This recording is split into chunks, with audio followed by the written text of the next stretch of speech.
가장 많은 등장인물이 나오는 국가는 한국. 가장이요?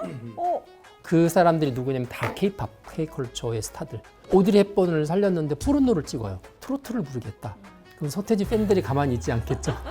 또 그거는 누가 책임을. 안녕하세요. 인공지능 안전연구소 김명주 소장입니다.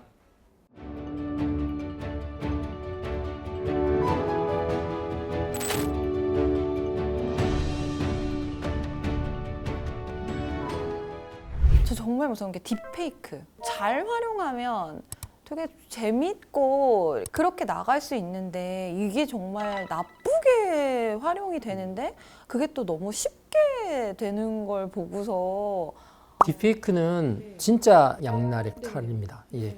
방송이나 콘텐츠, 광고에서는 진짜 좋은 제작 기간이나 뭐 경제적인 면도 그렇고 배우들한테도 부담이 덜 되고요. 보통 특수효과 써서 하려고 그러면 막 배우들 되게 부담스럽거든요. 근데 딥페이크 같은 경우는 특히 이제 어떤 배우의 어릴 때의 모습이나 나이 들 때의 모습, 디에이징이라고 하는데 그 기술은 진짜 효과가 커요. 최민식 씨의 카지노도 그렇고 살인장난감의 손석구도 그렇고 그거는 이제 AI를 써서 금방 한 거니까 좋고 또 심지어는 이제 죽은 사람도 살려내잖아요. 돌아가신 분도 딥페이크로 살려내고 최근에 이제 에일리언 로뮬루스에 나오는 그 배우도 2년 전에 죽었던 분을 다시 등장시킨 거거든요. 얘가 이제 부작용이 뭐냐면 이제 허락하지 않고 딥페이크를 적용을 시키는 거죠. 연예인들 사진 가져다가 누드로 만들고 그다음에 지인들 사진 가져다가 누드 만들어서 지인 등욕하고 이것들은 당사자의 승인 없이 벌어지는 거니까 범죄고요. 또 합법적인 것도 좀 더 문제가 될 수도 있어요. 예를 들어서 가수를 살렸을 경우에 돈을 벌 거 아니에요? 근데 당사자는 죽었잖아요. 그러면 그 돈은 누가 가져가요? 유족이 가져가나요? 그것도 문제가 있죠. 오드리 헵번을 살렸는데 포르노를 찍어요. 포르노를 찍으면 또 그거는 누가 책임을. 오드리 헵번이 원하는 것인가? 손주들이 우리 할머니에 대한 명예훼손이다 이렇게 뭐 하고 팬들이 그럴 수 있겠죠. 또 뭐 예를 들면 서태지가 지금 살아 계시지만 서태지가 만약에 죽은 다음에 디지털로 부활시켜서 트로트를 부르겠다. 그럼 서태지 팬들이 가만히 있지 않겠죠. 딥페이크가 굉장히 좋은 면도 많이 있지만 사회적, 문화적, 그다음에 뭐 여러 가지 생각할 게 되게 많고 이제 개인에 있어서 그런 이야기 합니다. 전 세계 딥페이크로 해서 올라가는 포르노 사이트가 지금 한 400여 개 이상이 되거든요. 그 안에를 이제 영국의 채널 CH4라는 텔레비전 방송에서 조사를 했더니 가장 많은 등장인물이 나오는 국가는 한국. 가장이요?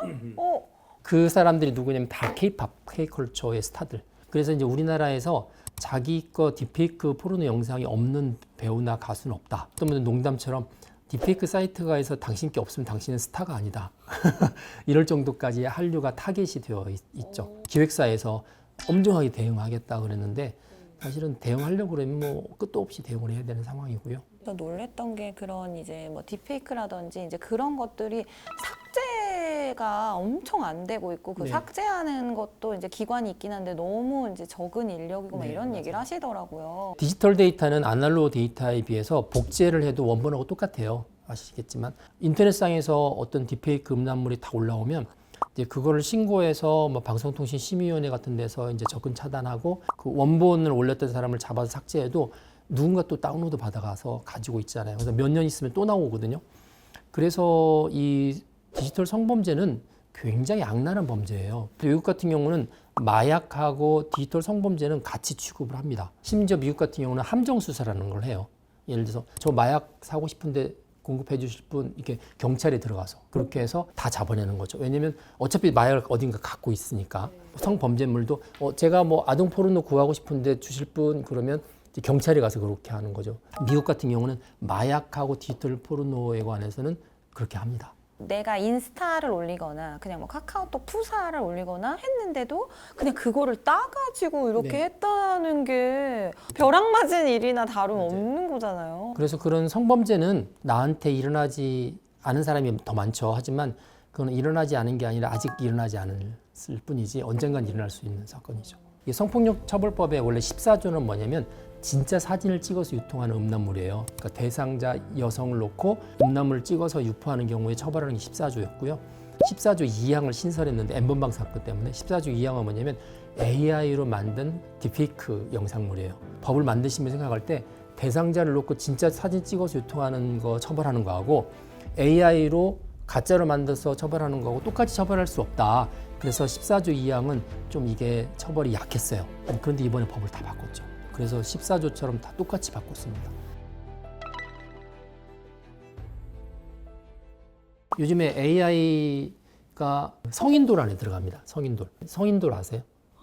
거기에 AI도 네. 들어가요? 네. 정치, 경제, 사회, 문화, 윤리 이게 다 유기로 다가온다고 그러면 이게 풀어야 문제 도메인에 들어가 있는 거고 AI 안전연구소도 크게 보면 그 부분까지 손을 대야 되는 건데 이건 나라마다 다른 거예요. 네. 그래서 연구소에 연구실이 3개가 있어요. 하나는 이제 정책하는 파트가 있고 평가. AI 지금 만든 거가 위험한지 위험하지 않은지 평가하는 팀이 있고 세 번째가 이제 기술 연구. 그러니까 딥페이크를 방지하거나 찾아내거나 이게 딥페이크인지 아닌지 판단하는 거 이런 것도 만들어내야 되거든요. 다른 사기업들에서는 그런 추적하고 뭐 이런 걸 만들고 있잖아요. 네. 협업을 할 거예요. 근데 사실 이제 국가기관이나 뭐 정부에서 국민 세금으로 이렇게 어떤 걸 만들었는데 이미 개인 기업들이 하고 있는 거하고 부딪히면 그것도 사실 못할 짓이잖아요. 오히려 그런 솔루션들이 있으면 그걸 더 잘 권장해서 쓰게끔 한다든지 보완한다든지 그렇게 해서 민간 기업이 주력하고 있는 부분들하고 국가 세금으로 운영하는 부분들이 부딪히지 않게끔 그렇게 할 생각을 갖고 있습니다. 이제 해외도 다녀오시고 하셨잖아요. 맞아요. 네. 예. 다른 나라는 지금 AI 안전연구소 지금 어느 정도의 역사를 가지고 있고 어떤 걸 하는지 좀. 최초의 AI 안전연구소는 영국이 만들었어요. 작년 11월, 1년 남짓 됐죠. 런던 AI 정상회담을 열면서 이제 만들었고요.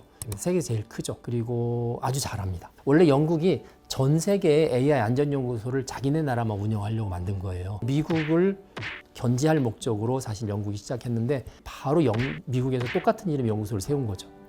그리고 나서 이제 싱가포르, 일본, 캐나다, 우리나라가 6번째. 그래서 이 6개 나라가 명칭이 다 똑같습니다. AISI. 영어로 발음은 AC라고 그래서 약간 욕처럼. AC. 네, 유럽연합이나 뭐 많은 국가들은 여전히 이제 이용자 측면에서 규제를 많이 강조하니까 기업을 가지고 있는 미국하고는 좀 약간 부딪힐 수가 있죠. 우리나라는 약간 가운데 껴 있어요. 우리나라는 미국처럼 AI 기업들이 많이 있어서 지금 열심히 하려고 하기도 하지만 또 시민단체들 입장에서 볼 때는 또 보호해야 되는 규제가 또 굉장히 강해야 되기 때문에 약간 상충된 것들이 우리 안에 있고 우리나라와 거의 비슷한 입장에 있는 나라가 어디냐면 영국이에요. 영국에 아시겠지만 알파고라든지 뭐 이런 딥마인드 AI 회사들이 있고 또 이제 우리나라만의 문제가 또 있어요. 다른 나라하고 공통된 위험도 있지만 우리나라만의 문제들도 있기 때문에 그런 문제들도 좀 빨리 풀어서 좀 제시를 해야 되겠다는 생각도 합니다. 이게 규제라는 게 이렇습니다. 제가 이제 셀프와 비유를 했는데 어느 등반대가 정상을 위해서 올라갈 때 셀프하고 계약을 하고 돈을 받고 고용된 사람이지만 딱 고용된 이상부터는 자기 임무에 충실해요. 히말라야산 에베레스트산 등정할 때 제일 위험한 게 뭐냐면요. 올라가는 도중에 등반대원이 셀프를 의심하기 시작하는 때예요. 이 사람이 혹시 전문가 아닌 거 아니야? 잘못 길을 안내한 거 아니야? 이 말 믿어도 돼 하는 순간에 팀이 깨집니다. 그때부터 굉장히 힘들어지거든요.